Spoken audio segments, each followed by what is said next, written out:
don't forget to record. Okay. We're very, very proud and very humbled to be sponsoring this talk by the African Heritage Reparations Assembly. And the people who are here from that assembly are Michelle Miller, Heather Lord, Alexis Reed, Irv Rhodes, and Amilcar Shabazz.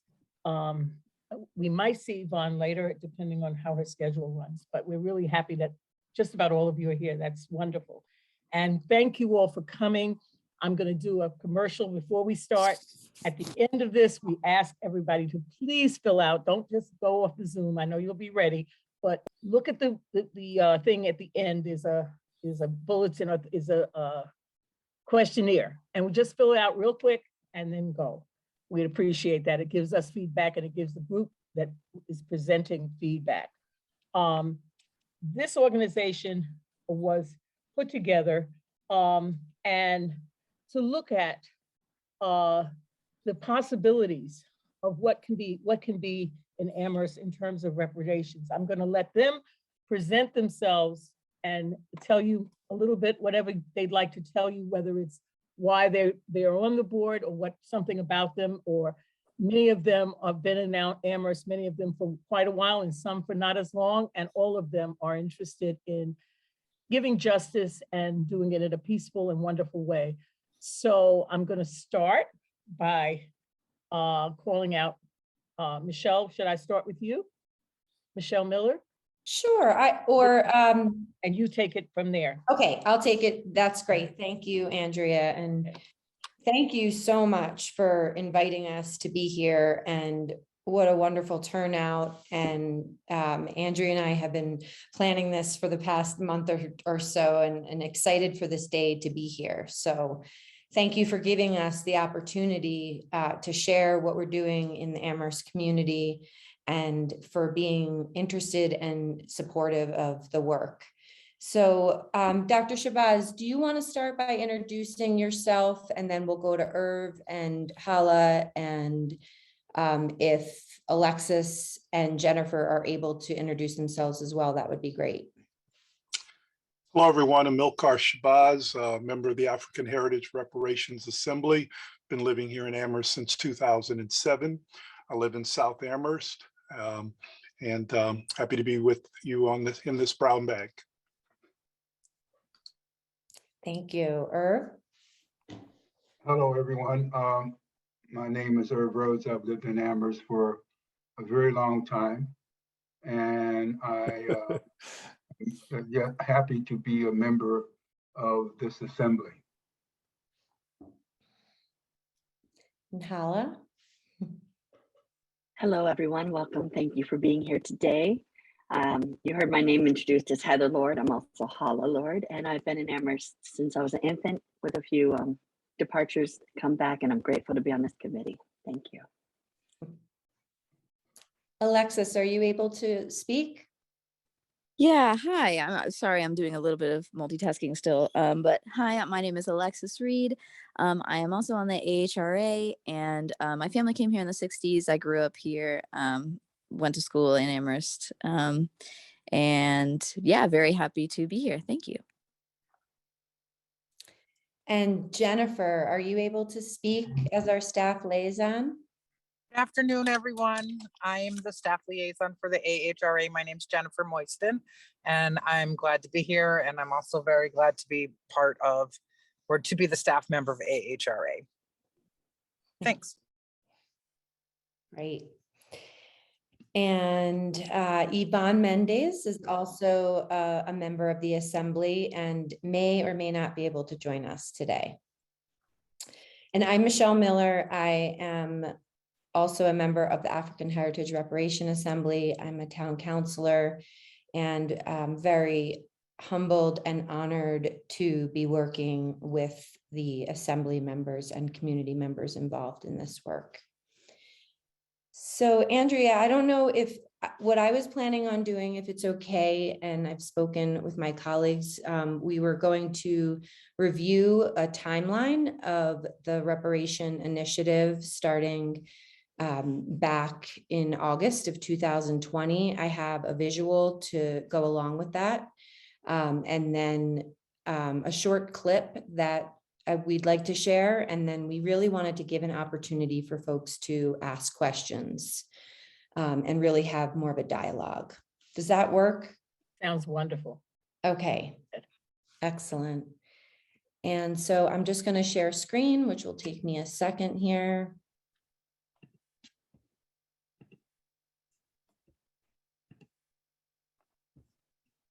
Can folks see that? Yeah, okay.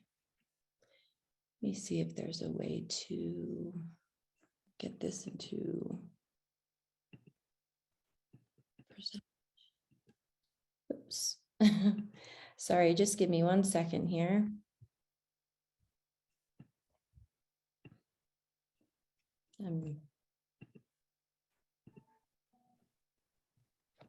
No, I don't want that. Okay. All right. So hopefully everyone can see this. So back in August 2020, after the murder of George Floyd, myself and a very dear friend of mine, Matthew Andrews, created a community petition. And we essentially asked for two things in this petition. This petition was for the town of Amherst, so for the town council and for the town leadership. And so the petition asked for a formal apology, an acknowledgement and an apology for anti-Black structural racism in Amherst, and also for the creation of a reparation fund. And we put the petition out to as many folks as we could, and we very quickly saw almost 400 signatures. I think I haven't looked at the petition recently, but we very quickly saw that there was quite a bit of support. And this came in the way that people signed it, but also there were many comments. And I'm going to share this with the league so they can share it with the community if folks are interested, because each of these are linked, you can click on the link and you could see the petition, for example, in this case. So after that, once we realized that there was a support for this initiative, we began doing some work to collect data. One of the first calls I made was to Alderwoman Robin Rue Simmons in Evanston, who was the first community in the country to initiate a reparations initiative and the first municipality to approve a reparation initiative. And Alderwoman Simmons said to me, almost one of the first conversations we had, she said, "You really need to lead with the data." So we put together a group of researchers headed up by Mattia Kramer and others, Anita Sorrow and others were part of a group of researchers that started to look at, actually, initially it was just myself and Matthew and Mattia, and we started to look at the history of anti-Black structural racism and also just the history of Amherst and its past with respect to racism. And so we put together a report. And we also put together at that time a town resolution. We called on the town council to join us in this effort, and we had 3 councilor sponsors who joined us in writing a resolution, essentially acknowledging and then also committing to engaging in a path of remedy for Black residents. And so from there, in December 2020, we had our first symposium. We invited Alderwoman Robin Rue Simmons, who is no longer an alderwoman, but who runs an organization called First Repair. First Repair is helping municipalities all over the country to initiate reparations in their towns and communities. We also had Cam Howard, who is the male co-chair of the National and Cobra, and it was very well attended. We had over 400 residents attend that symposium. And so that is recorded. If anyone would like to look at it, that can be made available. And then in March, we had our first convening. It was a Black stakeholder convening with Robin Rue Simmons. It was a closed door meeting, and it was very, very well attended. We had 21 Black residents join Robin to start having a discussion about what reparations may look like here in Amherst. And I think that was a really integral part of the process. And then in April 2021, we had our second symposium, and that symposium is where we presented our second report, which was our disparity research. And this is where we had a larger group of local community members that got together to look at Black-white disparities in all areas: education, health, home ownership, income. And so that report is also available, and as well as the symposium. And then here in May 2021, a very important aspect of this journey happened. So the Reparations Stakeholder Authority is what that was taken from Evanston actually, but here we call it the Black Assembly of Amherst, Massachusetts. And that group formed, and that group is made up of Kathleen Anderson, Dr. Barbara Love, Hala Heather Lord, Dr. Amilcar Shabazz, Dr. Irv Rhodes, and Ben Harrington. And I will hope that that Irv and Hala and Dr. Shabazz will talk more about that. And then in June 2021, the town created the Reparation Fund and the African Heritage Reparation Assembly. And so that was really big news. It was a big milestone in our work here. And that's how this group that's on the panel today came into existence. In July 2021, there was a leadership strategy meeting that was held with town councilors, the town manager, the Black Assembly of Amherst, Massachusetts, and First Repair with Alderwoman Robin Rue Simmons. And then we have September 2021, our town manager appointed the African Heritage Reparation Assembly. And then here in December of 2021 was the Evanston meeting, and Dr. Shabazz and I, and also Kathleen Anderson were in attendance. This was a historical event, I think, in which reparation leaders from all over the country came together in Evanston, and we learned more about the process that Evanston went through, and we shared ideas, and it was a really, really wonderful event. And so we have some more that has happened since December. That's sort of what we'll talk about today. But I'm going to stop sharing my screen here for a second. How do I do that? Let's see. Stop share. There we go.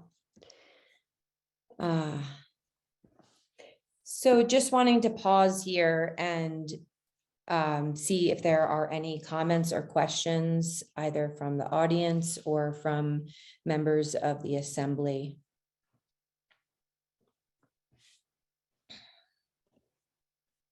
And Heather, or Andrea, I guess you can see the hand raises if there are any.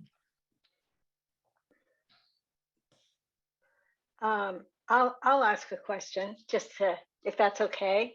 Maybe it would be helpful for us to get a sense from the panel, like what do reparations mean to you? What, so we all understand the foundation of what we're talking about here, because there's a lot of different things that get thought of and spoken of as reparations. So maybe that'd be a good place to just reparations 101. And I see Alexis has her hand raised there.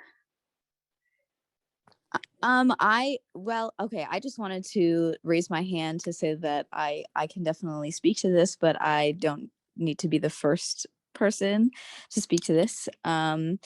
But basically, for me, I think that what's really important is to, like, it's the philosophy of our language, right? So reparations, what does that really mean? So that's coming down to repair, right? Reparative justice. How do we repair the damage that has been done? And furthermore, how do we repair the damage that continues to, happen? And then, where are we looking in terms of the future? So it's looking at the past, looking at the present, looking at the future, and being in discussion about, with those who were harmed.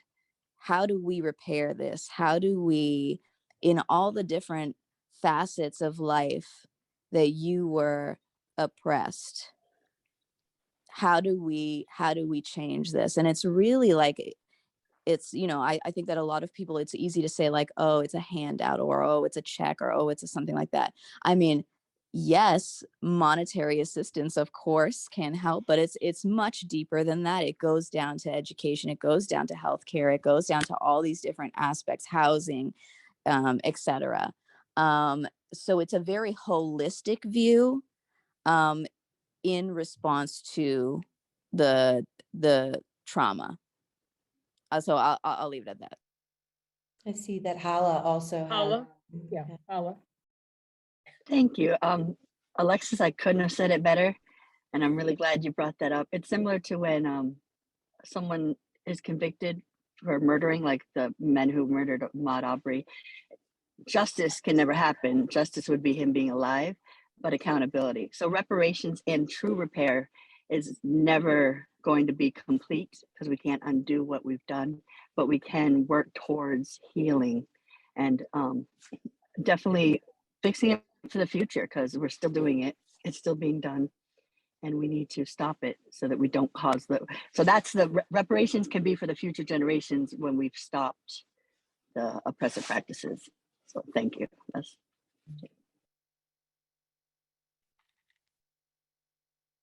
Dr. Shabazz or Dr. Rhodes, would either of you like to add to that?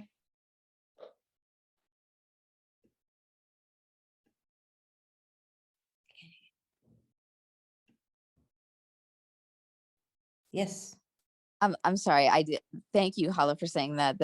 You added something extremely important, and I even wanted to tack on to that. It is also an examination of how our society functions, and that goes down to the laws, right? So I think that we need to examine the ways in which we allow each other to navigate. So I think that we always come down to like, oh, what's the legal da da da da da. But in a lot of ways, we are creating the wheel because the laws were part of the oppressive practices, and the system is, as we acknowledge so many times, is broken. So it's not just also a systemic, confrontation. It's also an individual confrontation. How am I contributing or fighting against this system every single day? Because every single day it is affecting everybody. So yes, thank you. Herb. When I first became interested in reparations, there were all kinds of issues in my mind in relationship to what this meant. A, for me as a Black person. B, what does this mean? What did it mean for me as a Black person in Amherst? And what this could possibly mean to various generations or people who lived in Amherst, and also wanting to be able to examine the question as to who exactly was harmed and what that harm group or person or persons, who they were and what was the manner of the harm. When we look at reparations, it's, to me, it seemed to me that if you're going to be able to make reparations, you really have to examine who are those individuals or groups who qualify for that, and not only that, how you go about determining that. I didn't want it to be an intellectual exercise. I wanted it to be something that would end up in something positive. For instance, I'm really thrilled about the Black census that AHRA is now currently involved in. And the reason I'm really interested in that is that I really was quite tired of, over the years, hearing various groups saying that they spoke for the Black community and really didn't know where the Black community was, or even how to get in touch with that Black community, or how many there were and of us were here in Amherst. So the Black census is a really incredibly important objective that I had when coming into this, is just to be able to tap into the Black folks here in Amherst. And by the way, there are 2,900 of us by the 2020 census.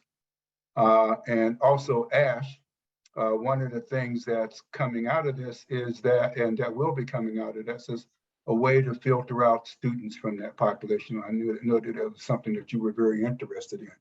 And also it will be something that will also help the town itself. So anyway, I guess when I look at me, Irv Rose, involved with reparations, I'm looking at the process. I want to be involved in, I really want to be involved with the process. I didn't want to have any kind of pre-conclusions as to what was going to happen, how this was going to come out. I was going to let the process, and that's what I'm doing, let the process dictate the kinds of decisions that would be made at the end. Thank you. Thank you, Irv. That is so important. And I'm only saying that because when we went to process and look at when the Racial Justice Task Force, which is now the Racial Justice Committee, did, Martha Hanna and Ash Hartwell were also very interested. And when they went to look, can I get one of them to just comment and then we'll go to the next person? Can either Martha or Ash talk about what happened to us with that? Sure, I'm happy to speak to that. And it's that we assumed that there would be data available that would really talk about the disparities and which would actually give us the basis of data that could be used ultimately to support an overall strategic plan in Amherst for addressing injustice and disparities. And what we found was, no surprise maybe to many, but that it just didn't exist. We couldn't even, there was no public access to data that gave the information about the real population of Black and other colored people and the conditions. There were areas of data that talked about the whole county or about the state, but not about the town. And that's when, we came out with a report saying, it's really a priority. If we're in the town, we're going to address these issues, that this paucity of data is rectified by some serious work at getting the information that's needed to first identify the disparities and who is affected and how, and to use that as a baseline for an overall approach. So thank you. That's what we tried to say. Thank you. But I appreciate what Irv brought up. I'm glad you're doing that part too. Okay, Elaine? First of all, thank you so much for holding this. I am an outsider and Jane Granow, who is not an outsider. I think she's on this Zoom, and I thank her for connecting me. I'm from New York City, and I'm co-leading a committee at my synagogue on reparations, and we're just opening up this topic in New York. And I wanted to just say two things. You are far ahead of us. You are our model. I have almost all of your materials. But I wanted to point out that I forgot his first name, Darity, Dr. Darity, who's written a bunch of stuff on reparations, some of it controversial, but his three criteria for reparations are apology and acknowledgement, of course, and then the remedies. But then the third thing is closure. So unless you have closure within a community, which means that it's not going to happen again, that you've actually fixed the structures and repaired the feelings, that's a very important part, I think, of what reparations has to be and has to do. The second thing I want to ask you, because we're doing a lot of reading, we also have data, which I'm happy to share with you, but it's data from New York City. We've looked at data from the public schools, data of disparities between Blacks and whites, and particularly data since the pandemic, and how the pandemic has increased those disparities in the fields of education, healthcare, and incarceration. And I'd be happy to send you what we have. Finally, we are now focusing on HR 40.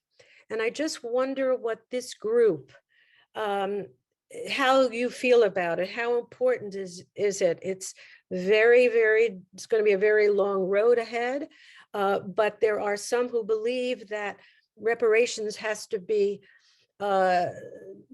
given by the federal government. And that's where HR 40 comes in. So I'll just throw that out, and thank you very much for allowing me to attend.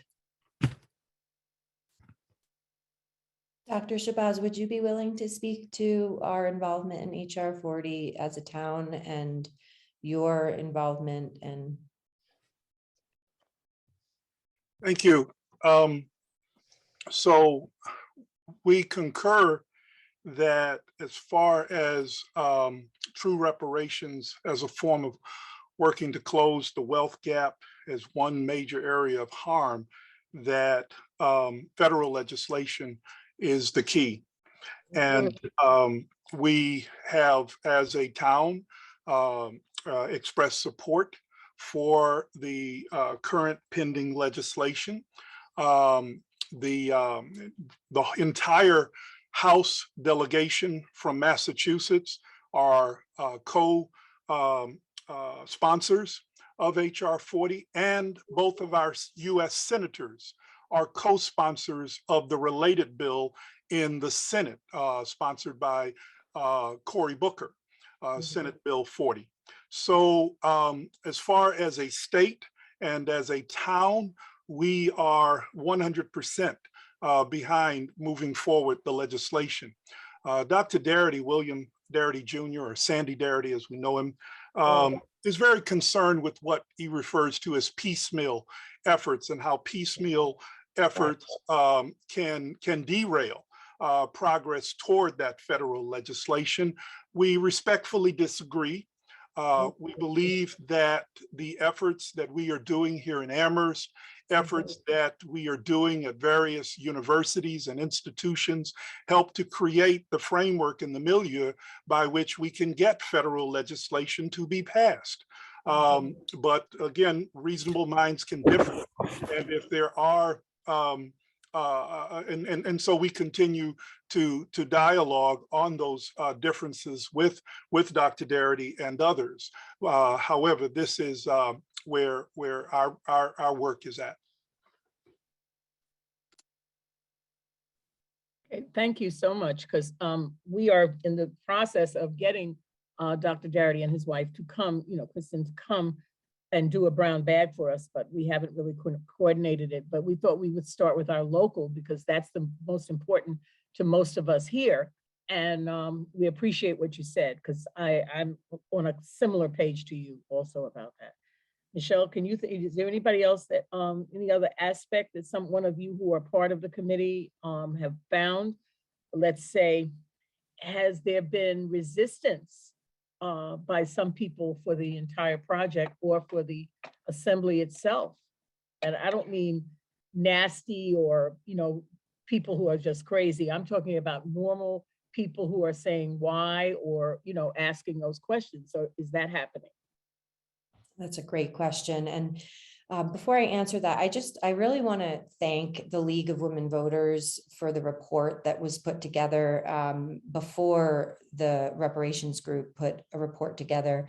And much of what we used as our reference initially was the wonderful report that was put together by the League. And hearing what Ash said and understanding the truth behind that and how difficult it was to get any sort of data. But that really was an excellent report. So thank you. Yeah, so I think the biggest challenge that I have seen in the Amherst community with respect to this discussion about reparations is a lack of discussion. And so there are some of us that are very involved and that are discussing this frequently and supporting reparations. And I'm sure everyone here is in that camp of people. But the sort of silence is very interesting to me to observe, and especially as a white ally doing this work. I had an interesting experience of having written a piece recently that was published in the Amherst Current, which was a case for local reparations, and there weren't any comments that came in to that blog post, either on the post itself or in any social media. I received a lot of outreach like privately, but I think that the public discussion for reparations is what isn't happening yet. And so I think one of the things that the AHRA is hoping to do is to sort of loosen folks up in the community and create opportunities for folks to share not only their hopes, but also their fears. And what does it mean for our community to be embarking on this very brave and courageous journey, because the world is watching us. And I think that our most recent move of asking the town council to begin the process of creating special legislation defining reparations as a public purpose is already making news well beyond our community. And the most positive outcome of that is that it's a model for all communities to follow, to make reparations legally possible, but it's also going to bring opposition and it's going to bring fear. And so we are standing ready for all of that and working together, I think, as an assembly to be to keep our hearts and our minds open and be able to keep a discussion open when even there is challenges and opposition. And Irv, I see also you may want to add to that. I think that one of the reasons for the great silence is that we have not really come to any kind of conclusions as to what reparations are or going to mean for any group of people. We haven't made, in other words, we haven't said, hey, well, every Black person is going to get a dollar bill, or or a particular person, and why would they be receiving reparations, et cetera, until there's something concrete out there for people to respond to. It seems to me that it's they're looking at this as a process as to how we are going to come up with a final product. Believe me, when we come up with a final product, there will be plenty of reactions. Martha?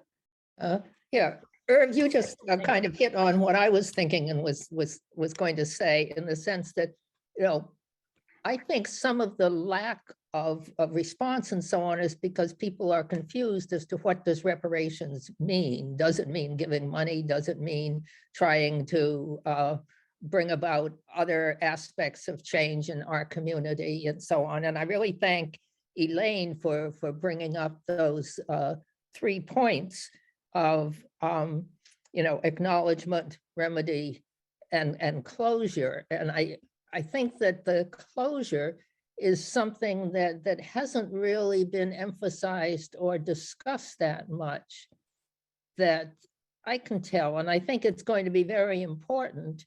And as your committee moves forward, I think that you know, discussions of how can we first do some tangible things that represent remedy, or and also, of course, acknowledgement, but then what can be done then in the way of bringing closure.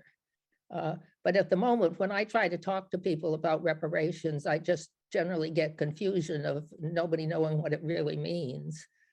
So anyway, thank you. Meg, did you have a question? Yeah, just following up on what others have said, I think one reason that people maybe aren't participating is what Irv said, that there isn't anything specific to reply to. But I also think this connects with the earlier discussion that was very interesting that Amilcar said, which is the issue around federal reparations and local. And I think when we talk about closure, the Sandy and Kristen's book, their research estimates that it's some tens of trillions of dollars to correct the 400 years of structural inequality that emerged out of slavery, you know, access to equitable education, housing, employment, and so on, that we need to be sure that people in Amherst don't think we're solving the problem of 400 years of deep structural inequality by, you know, a few $1,000s here and there. So I think both of these things are true. The project hasn't really gotten going yet, but also there's a disconnect of that I think you all could do more to sort of say this is to put in context what we're doing in Amherst, so that it leads to, as part of the larger national strategy, the federal strategy, rather than something different from a federal strategy. Because people in Amherst are smart, and they know that there's no way in Amherst that we alone are going to solve the issue of 400 years of profound structural inequality. That's putting it mildly. But it's a really good discussion. I really appreciate this discussion. Barbara? Thank you. When I forget who it was already, 2 minutes ago, someone started talking about the 3 stages. And it put me in mind. Wait. Okay, years ago, I saw the South African process. There were movies about truth. Was it called Truth and Reconciliation? And those were very, very moving. In addition to which, it seems to me that they put the other parts of reparation into prominence, so that there was the dialogue about acknowledging and accepting and apologizing and so forth, that preceded the sort of the negotiations of the any monetary first, but then also what are the structural things that need to change so that it doesn't happen again.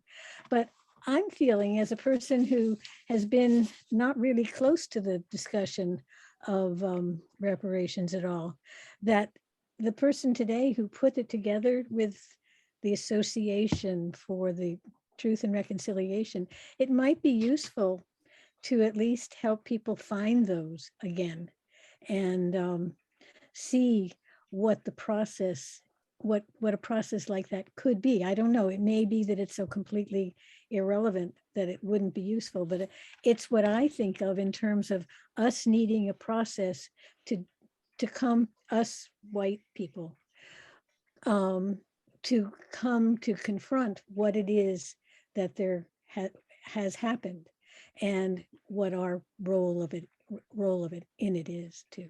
Anyway, that was just the thought that and I don't know if anybody knows of those films or what has ever happened. Has that happened in other parts of the world as well? I only know about it in South Africa. Thank you. Okay, we will look into something like that. We'll see if we can find it, and we do have your mailing list, so absolutely, we'll see if we can follow up. Again, we are trying to look at disparities and things, and this is why we wanted so badly to have the Reparations Assembly to come as soon as possible so that we could really get this dialogue, so people are at least thinking about it here as well as other places, because the work they're doing is really important, and it's gonna make a difference, I think. I pray that it will. And you're talking about single payer and disparities. We're getting ready. We've approached the schools. We've already done one last month. We're planning to do a thing with reparations, not reparations, with broadband and media, and how the access is disparate. So yes, it's a multifaceted question, and yes, we need to look at all aspects of it too. So this can help. Okay, Alexis, you wanted to say something? Yeah, I think that I just wanted to address, and I don't have this eloquently formulated in my brain yet, but I guess I want to address this sort of idea of like local versus federal. And I think that what we need to be careful of is thinking too far outside of our community and thinking like we, as much as we, want to be able to accomplish, nationwide things, even by state to state, we know how differently laws are and how differently people are treated and how different everything is. And I think that the real power can start within our community. And I think just even being in conversation with, your community members who don't look like you. I think that that's a great way to, like, obviously I'm not saying to go up to, a person of color and being like, hey, how are you oppressed? Like, that's not what I'm saying. But, I think that we should, as much as I think, there are things that have been created around the world to, speak to these issues, how impactful can it be to focus really on where we live and the people who live in our same community, and talking to people and talking to the people who do look like us, and talking to them now that you're in conversation with us, oh, what do you think about this, and how are you, staying informed about this, and how are you da. I think that it really, where it starts is locally, and I think that this conversation here, this brown bag here, is an excellent example of that, and a start to that. Exactly. I don't remember if I hit all the points that I wanted to say, because I didn't eloquently formulate this in my brain, but yeah, I just wanted to say that there's a huge emphasis, I think, that needs to be put on, like, we're living here right now in Amherst, and there's things that we can do to change how we run Amherst, how our society functions. And so let's start here. And if we can touch the rest of our state, and then furthermore the rest of our country that way, then we've really done something. But we've chosen to intently make a change within our community, because that's where we can touch right now. That's what we can affect right now. Thank you.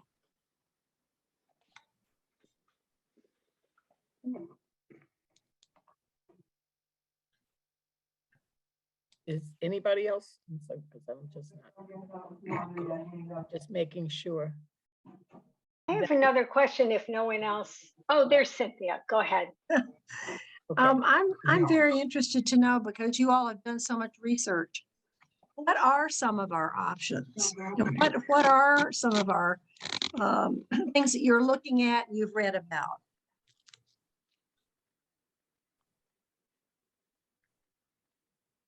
Can I just jump in for a quick second to say, one of the early learnings that I had as a person that was embarking on this journey of reparations is that it's essential that the Black community, that the African heritage community decide and repair according to what the community wants. And many of us already know that, but it's not necessarily the most obvious thing to white people who many of us have been centered our entire lives around our whiteness and the way that we feel that we are centered around everything, essentially. And so that's a really important aspect of the work. And I see, Irv, you have your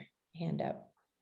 I think that, one of the things I really am looking forward to in terms of answering a question about repair and who is us.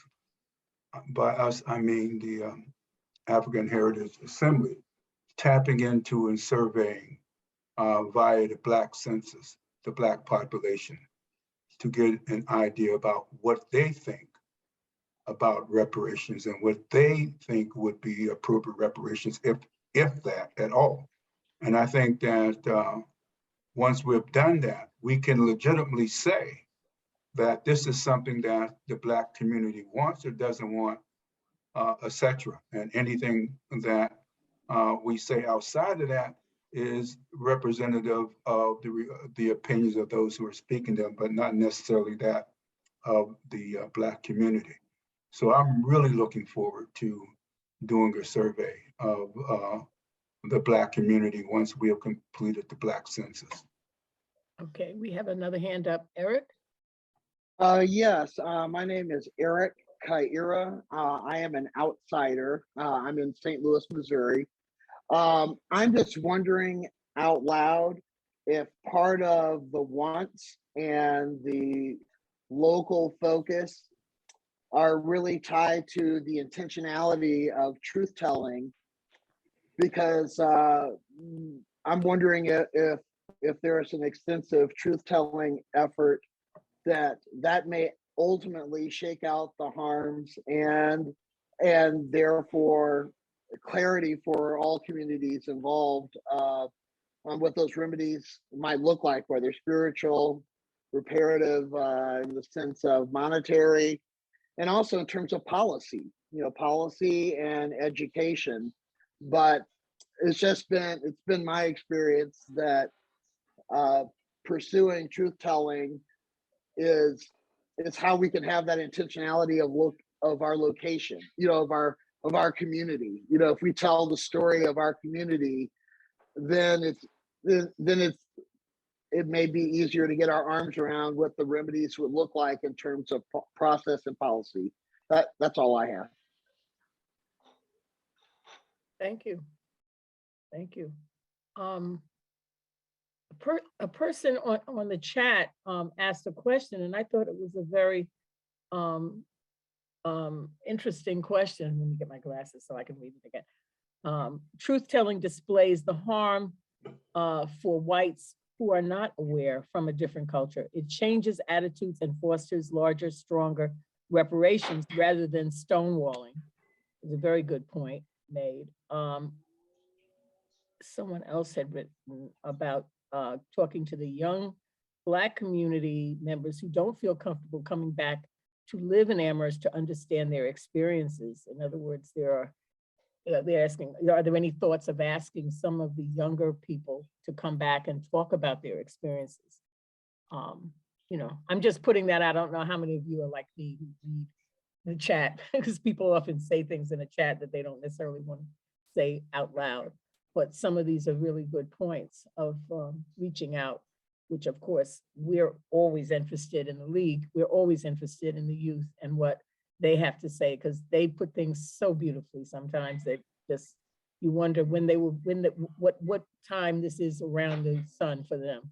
But anyway, another, Lisa, is that how you say your name? Alyssa or Lisa? Elisa, thank you. You got it right. I'm just wondering about the complications in Amherst, because our housing market, for example, extends far beyond the town boundaries. And we also generally in this area have a high turnover rate of people moving around because we have a university and 2 colleges, et cetera. And it seems to me that complicates the whole issue of identifying communities. The experience of someone who comes here to be a grad student and then leaves is going to be different than the experience of someone who grew up here, I think. Just wondering if that factors into your thinking at all. Are you wanting to answer that, Alexis, or? I guess I just wanted to address like the youth aspect, and of course, as I'm addressing this, I'm not claiming to be able to speak for all of the youth. But I can speak to having grown up here as well as having attended college here. And I would say that, you know, whether you spend 4 years here or your whole life here, you're interacting with a lot of the same community members or the people who are here, right? The foundation. And there's still a lot of harm that's happening. And I think that an important thing, right, is that access to housing. It is expensive to live here. And so that means a lot of people get pushed out. And I have heard plenty of, you know, people saying, you know, us having affordable housing in Amherst is going to bring the wrong types of people or the wrong crowd here. And I think that, you know, we know exactly what that's coded for, you know, when they say, you know, that's going to bring people from Springfield, we know what that means. That means people of color, right?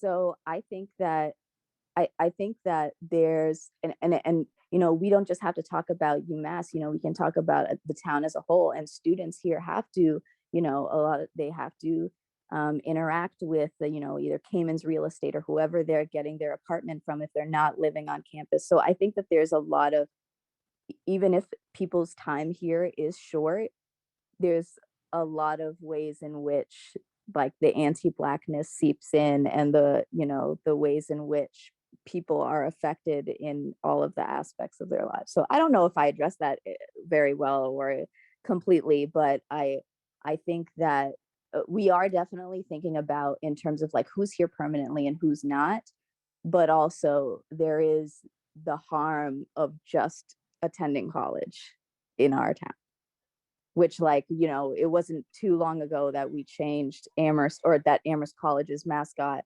got changed from Lord Jeff, right? So. Did you want to see something, Dr. Shabazz? Okay.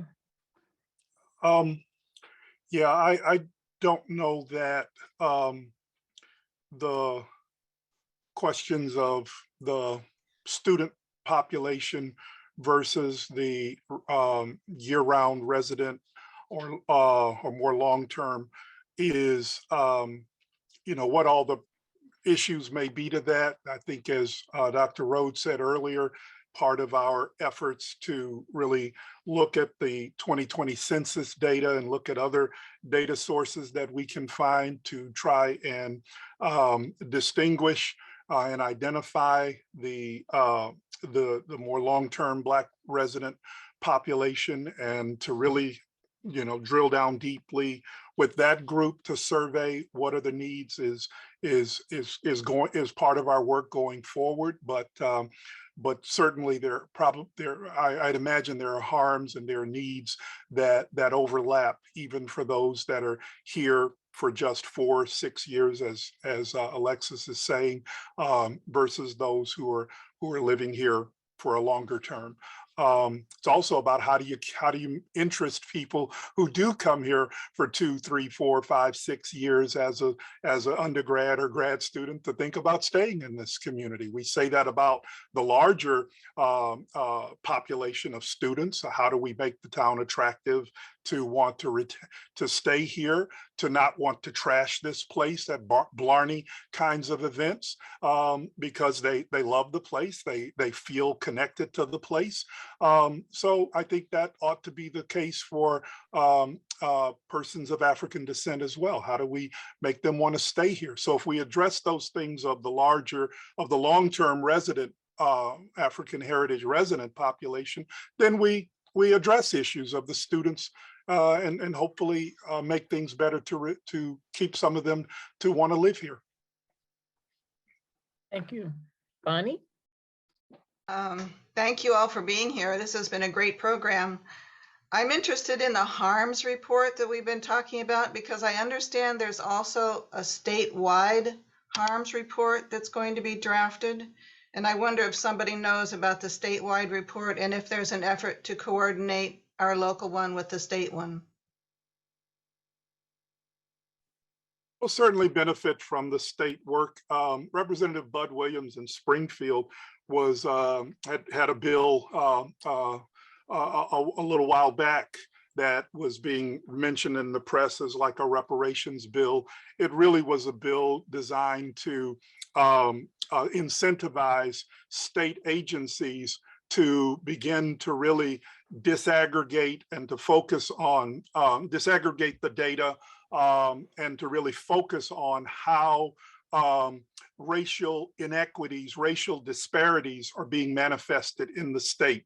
And so to get state agencies, to get state efforts or even private efforts that use state aid, hospitals, so on, to really begin to collect and to disaggregate the data and have a central place to statewide to collect that so as to develop effective state policy that could reduce these disparities, reduce these inequities. That was the essence of Representative Williams' bill a couple of years ago that he presented. It wasn't passed.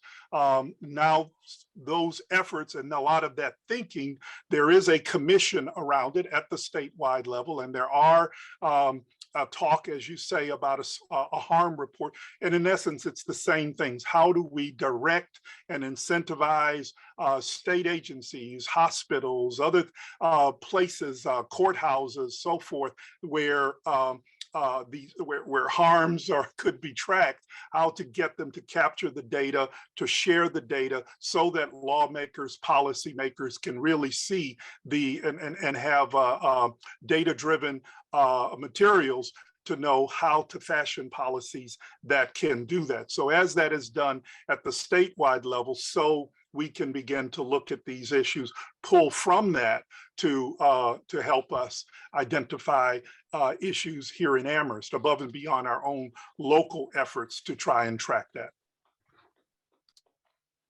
I can add just something. I want to say that there's an organization in Boston that Kathleen Anderson is very involved with called King Boston. And they have recently put out a harm report for the Boston area. I believe it's available on their website, but there's a state reparations meeting coming up on March 30th. And they'll be talking about that report there as well. The other piece is that some city councilors in Boston have recently called for a commission similar to what we're doing. And so I believe that the discussion is ramping up for sure. So that's just what I'll add to what Dr. Shabazz said. Marcy? Thanks. I'm curious to bring it back to local Amherst. And I'm all about like connecting the dots in my own mind these days. So I wanted to ask, like, the work that's being done that was presented by the Community Safety Working Group and some of their suggestions. You know, there's the whole CRESS and police related work that they did, but also the BIPOC Teen Center and the Cultural Center. And I'm just really, I'd love to hear from you guys, like how you see your work in relationship to those efforts and to those suggestions. Is that, you know, I don't know if it was Alexis or someone else who was talking about housing and other aspects of quality of life. as part of reparations as a concept. And so I'm wondering, is the BIPOC Teen Center seen as part of that initiative to enhance the quality of life for youth in town? You know, that's where my question is heading. So thank you. I'll jump in to say that, you know, we definitely track the work around CRESS, around BIPOC, around these things, but, you know, we have to distinguish between efforts that are directed across class, across ethnicity, across other kinds of social identities, and those specifically addressing African heritage people. And so where African heritage people fit in within a cross-class or multi-ethnic kind of policy approaches, great, but that still doesn't address the arc, if you will, as was presented, of acknowledgement, repair, and closure, specifically for anti-Black racism. So I would say, yes, those measures are important. They're fine. We track them. They're not reparations.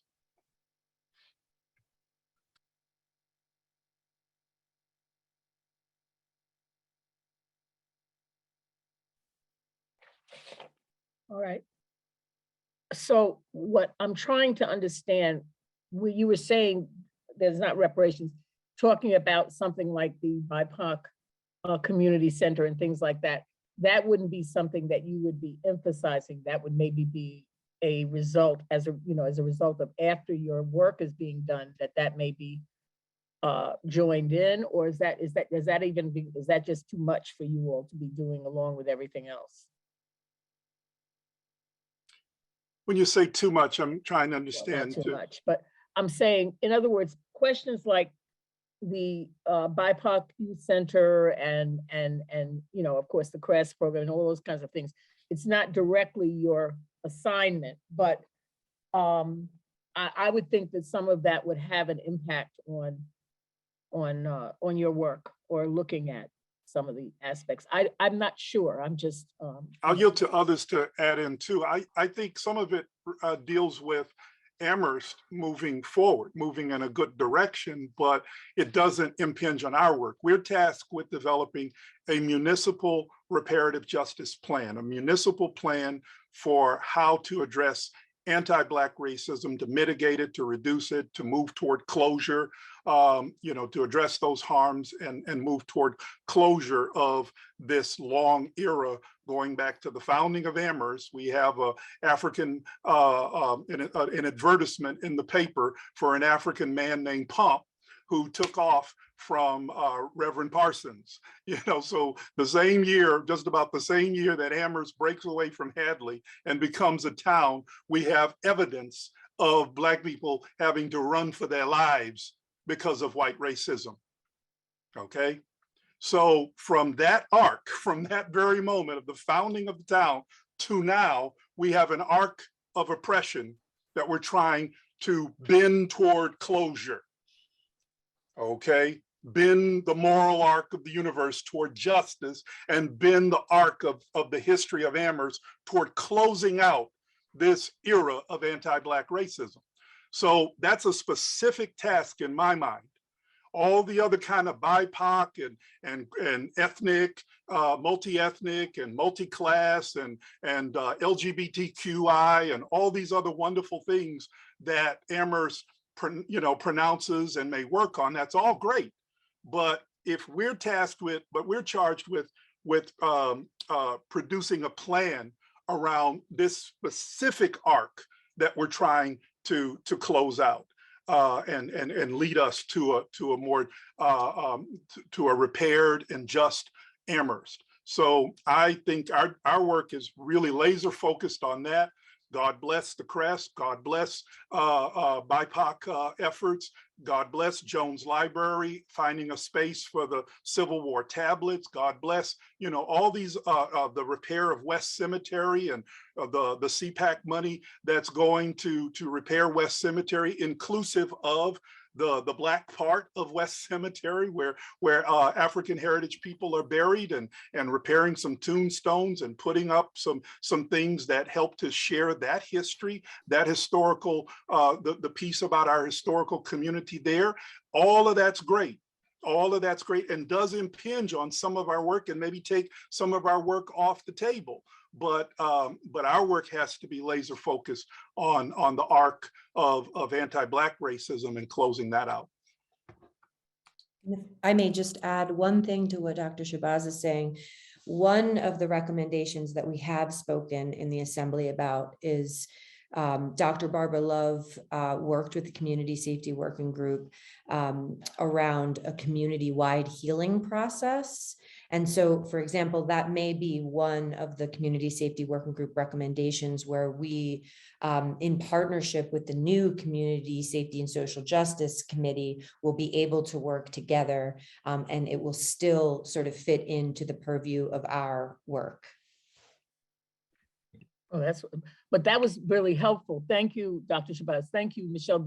Both of those points that's why I wanted to, because a few of us were talking and saying, is that connected? Because you can't do everything, but you can set up a structure. You can help with the process. And, I know Ash and Martha would be very happy because they went through 1721 sources to find important information, and it was almost impossible. And John Hornick, I know he's here. We've gone through things with housing and then trying to create a municipal housing trust and trying to do things to make differences. So the structure and the process is as important as some of the things we're talking about. So, I'm really very happy to hear so much about your work, more than I've heard in a long time. And your thing that you put out is very helpful. Cynthia? What is the time frame? What are you all looking at as far as the next steps? What should we be following and reading about, asking, and so forth? I can speak to our charge as an assembly. So we have until June of 2023 to complete our work. That was an extension the town council gave us. We originally had until June of 2022, and we believed as an assembly that was not a long enough time for us to complete our work and really to have this be a community-led process. So one of our next step is to pursue a community-wide survey. And we can't talk too much about that right now, just because of the chance of violating open meeting law, since we have several members here. But I invite you to join our next meeting, which is on Monday at 4 o'clock. And at that meeting, that's tomorrow, isn't it? Yeah. At that meeting, we'll be discussing the objectives for our community survey, and we'll be bringing forward some information that we've collected or that I've collected over the past couple of weeks to help us develop that survey. And I think that's the part where we'll really be looking for support from the community to get that survey out to as many folks as possible across all demographics, seeking input to how the reconciliation process should occur, seeking input about our harm report, seeking input about general thoughts and feelings and concerns about reparations. So please do join us on Monday or follow up thereafter about that work that we'll be pursuing next. And if anyone would like to add to that, please. Well, I would just add. Wait, before you do, make sure that we have a link or something. How do we get to see the meeting? Do we just go to the Town of Amherst website? Gotcha. Okay. We actually have our own website, Andrea. The African Heritage Reparation Assembly has a website that's part of the town's website. And I can send you all of that information. It's got a great list of resources, as well as all the pertinent information about meeting times. Yeah. And maybe we can send it out also. Okay. Thank you. So I've dropped a link in there. Let me just add one other thing. My comrade Alexis laid out some things from her background, and our chair, Michelle Miller laid out the great timeline at the very beginning of this.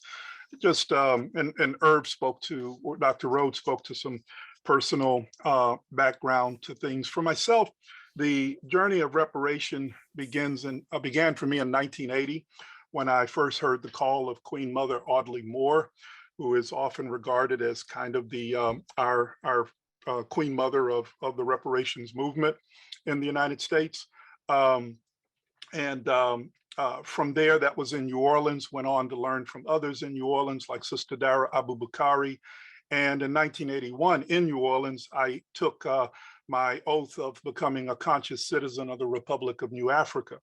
The Republic of New Africa was an effort to coalesce all of the freedom fighting forces within the United States in 1968 in Detroit, Michigan. You had folks from all 500 representatives from all over the country there that gathered, and they produced a Declaration of Independence in 1968, of which one of the articles of that, parts of that declaration called for reparations, called for an end to the harms against African people in the United States, and called for reparations. So I became a conscious citizen embracing the essence of that declaration from 1968. In 1985, I was a founding member of the New African Peoples Organization. That organization had reparations as one of its cardinal components. As a organization, we were part of the founding of NCOBRA in 1987. In the 1990s, when I was a graduate student in Houston, I was the Southwest Regional Organizer for NCOBRA. In 1994, I joined with the founding leader of NCOBRA, Dr. Mario Badelli, in writing and producing a little book called The 40 Acres Documents. Between 1997 and 2005, while I worked and taught in Alabama, pursued reparations, particularly in Greensboro, Alabama, in the form of trying to create a Black History Museum for that small town in the Black Belt of Alabama. It's called the Safe House Historic Museum. It still exists today. We founded it and created it. Between 2005 and 2007, when I was in Oklahoma at Oklahoma State University, I was part of creating the Center for Africana Studies. I was just brought back a week or so ago to be a part of the expansion of that center. It's still going, and it was part of educating around reparative justice in Tulsa for the Greenwood community of Tulsa, Oklahoma. We were trying to extend that out across the state to Stillwater and to Oklahoma State University by founding the Center for Africana Studies. And then 2007, I moved here. Didn't really kind of launch directly into work under the banner of reparative justice, but moving in the Black community, hearing what were some of the biggest concerns. The biggest concerns I was hearing was about the rampant anti-Black racism in our schools. And stories such as what Alexis has told. I was hearing it here as a parent of children in the schools. These teachers just insisting on every year teaching To Kill a Mockingbird and having white children and Black children in the same classroom reading portions of To Kill a Mockingbird with the N-word, and just not adequately prepared for that. This was impacting students. Parents were coming to me saying, this is impacting my child, but you could not get anybody in these schools to listen to you. They all know everything. They all have, they're all so great and brilliant and in their attitudes that you could not get them to hear. And so it continued, but it was out of that that I ran for school committee, dealing with the fact of a young Black man who was in honors, AP and honors classes, feeling very racially isolated, having students like, well, what are you doing here? You must be in the wrong room. This is an honors class, go down here. This is AP class, you need to go somewhere else. These things going on in our high school, going on in our middle school, going on in our schools. That's what motivated me to run. So I was trying to deal with the ongoing harms right here, let alone trying to start a conversation with white people about reparations and repairing, in some broad systemic manner. There was no listening to that. They wouldn't even try to hear you around just dealing with the harms going on in the school in real time. So, from there in 2018, Kathleen asked me about being the New England male co-chair with her as co-chair. At that time, with other things going on, I didn't believe I could do that, but I active member of Incobra and doing work, moving on a national level with Incobra. And thus we get toward 2020 with, and a little bit before that, particularly with starting with Matthew Andrews, Matthew and Corrine and Michelle starting conversations about, what results in reparations for Amherst and the petition. So, that arc for me really goes back to 1980. It goes back more than 40 years. And so I'm glad to see the town moving in this kind of framework. I'm glad to see this being the hometown, or at least the partial hometown of Sandy Darity, that is moving forward with this kind of work. And so I really look forward to the conversation with Dr. Darity. His father was such a great part of UMass where I worked, as well as of the broader community. And I really would like for him, I think that will be an important meeting with he and Kirsten to really, for them to kind of understand and dialogue with us about where we're coming from, because we're not trying to hurt the effort for the federal legislation. This effort in Amherst, which is out there in the world and a leader and helping to galvanize other communities, large and small, to move in this path. I really needed to be clear that this is not about trying to divert the conversation from the larger systemic impact that the kind of wealth gap closing measures that he calls for in his research and work has called for really is so important. But as I've said before, we feel on the AHRA and in BAM, we feel this is part of preparing the ground. And as to Alexis' point, this local work is so critical in and of itself to get us all to be able to face these issues, not see it as an attack on white people, not see it as trying to guilt trip white people, not seeing it as the way the anti-critical race theory people are saying that it's casting all white people as all inherently oppressors, and in their DNA somehow they are just inherently anti-Black, racist, and oppressor. No, this is not at all what this is about.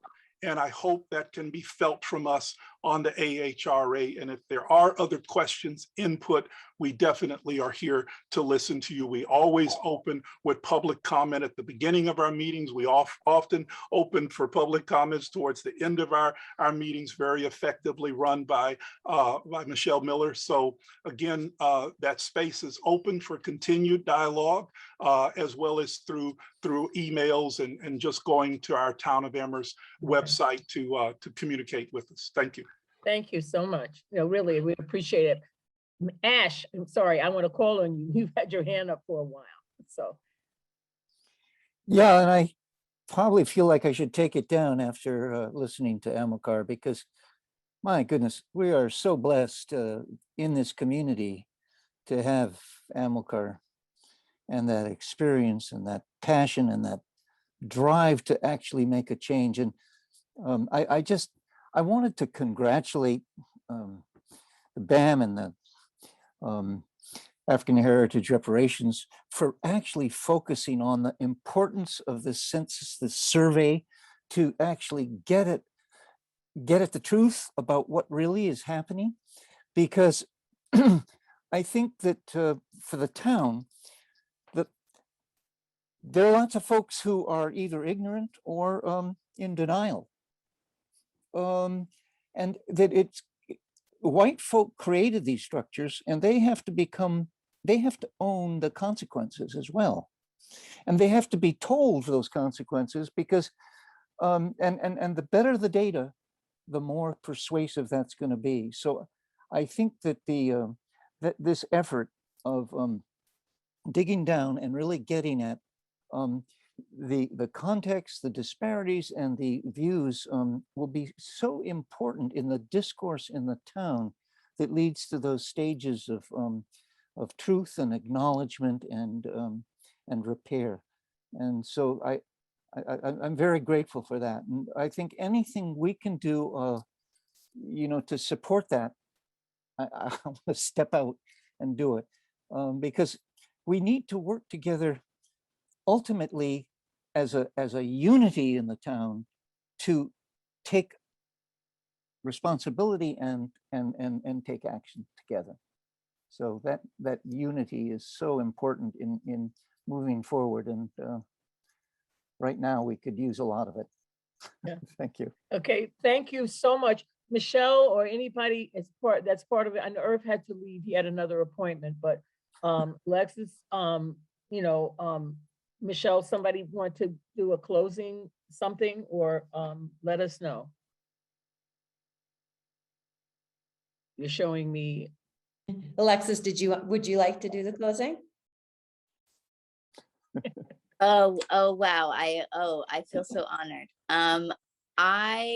I guess I just want to say that this is a process.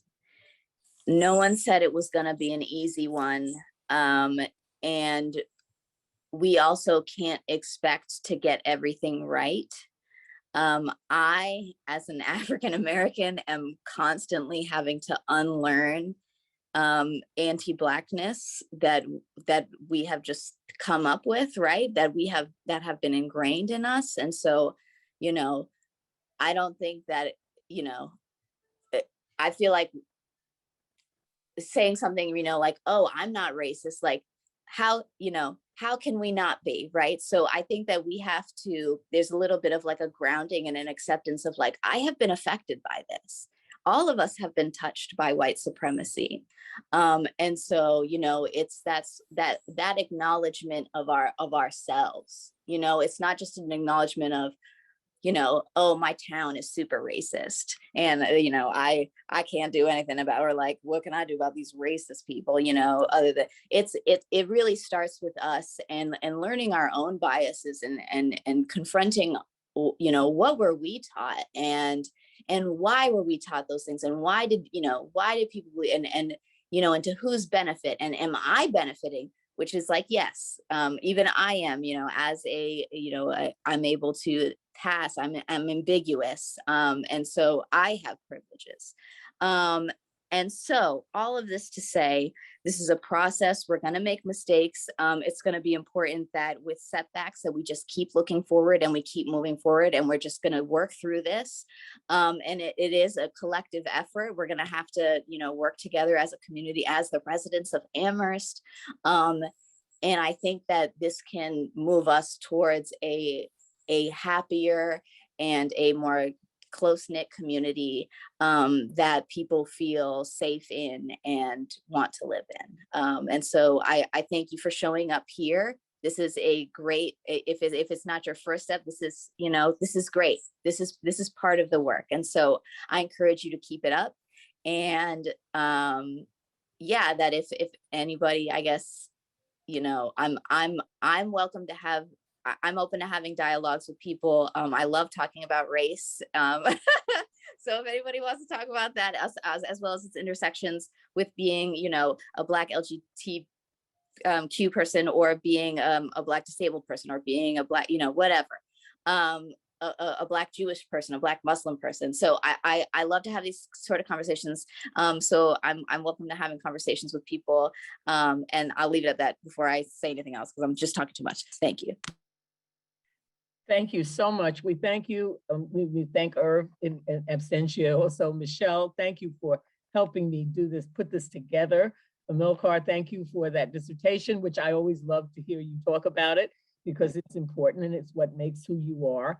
Alexis, you have not talked too much. We have thoroughly enjoyed you, very much so. Jennifer, did you want to say anything? Or Hela, thank you for all your information and input always. And Jennifer, did you want to say anything in particular? So I just want to say thank you to the AHRA, and very excited to move forward with the group. I'm sorry, I kind of fell in and out because of reception, but I just like to give them a big thank you. And it's an honor to work with them. Yes. Thank you, Jennifer. Thank you for everything that you do to Yeah. support us and the town. Yes. Okay. Thank you so Dropped in the much. chat Okay. the Amherst Indie piece, that comment of Alexis Reed. It is well worth reading. It is so powerful, and really to emotionally to take a moment and grapple with something she says in that piece, right? That here she is in a classroom, and her fellow students attempt to advocate for themselves and say to the teacher, you know what, we're not adequately prepared and to do this. And instead the teacher says, no, let's take a vote. You know, you gotta really deal with how insensitive and hurtful, you know, and harmful that really was. You know, the thing is, the Alexis Reed, Amilcar Shabazz, we have nothing to do with the multi-billion dollar rap industry and the fact of these executives at Sony and other places that play these types of rap with the N-word over and over and over again, and the white kids that listen to the rap and then feel justified that, well, hey, you know, you know, the rappers are saying it, you know, and they're playing it on my radio and they're selling it to me to the live. We have nothing to do with that. We don't control that system. We don't control that industry. So to then blame on us when we say, hey, slow it down. Maybe we don't want to deal with that word right here. We don't feel prepared to deal with that word. The teachers think it's all one thing, but then when we go in the hallway and we're shifting classes, then folks are like snickering, and you're hearing conversations and they feel like, yeah, we get to use the N word. You know, the teachers aren't even, you know, dealing with that. So, you know, to really put yourself where she and her classmates were, to put yourself where the students were when I was addressed by them in terms of To Kill a Mockingbird, and the social studies teachers in the middle school just being so committed to that book. Like there's no other book that they can teach racial justice themes in Amherst, Massachusetts, but that book. And they couldn't understand how they maybe were missing something in terms of the preparing of the students, or maybe it just isn't a place or time to do that, or there could be a better work to do it. They wouldn't hear it. They want to tell me, bring me down to be educated about, you know, how smart they are and how wonderful they are, that they know what they're doing. And I don't, and these parents don't, if they just don't know. You know, so it's to get people to slow down, to listen to the community that has been harmed. Okay, wait on us, okay? And when we're ready and when we speak, listen and deal with it. That's what's important. Thank you. Okay, thank you so much. But before you all leave completely, please, there's a survey at the end. It helps give us information. It also promotes it for the rest of the leagues who are looking at us. Also, we want to represent them. So just don't leave and answer the questions at the end. And thank you so much for all of you for coming and the questions, and for the people from New York City, St. Louis. We really appreciate you coming and joining us too. Thank you so much. I appreciate all my racial justice people, and especially Marcy, Ash and Martha, and there's here, I see Renee. I don't know if I'm missing people, but anyway, all of you. And hi, Sue Milligan. Thank you, Hala. Did you want to say anything else before we leave? I know you're driving also. Okay. All right. Thank you all. But again, take the survey before you go to get ready for dinner or meeting people or whatever. Thank you again very much. Thank you. And goodbye.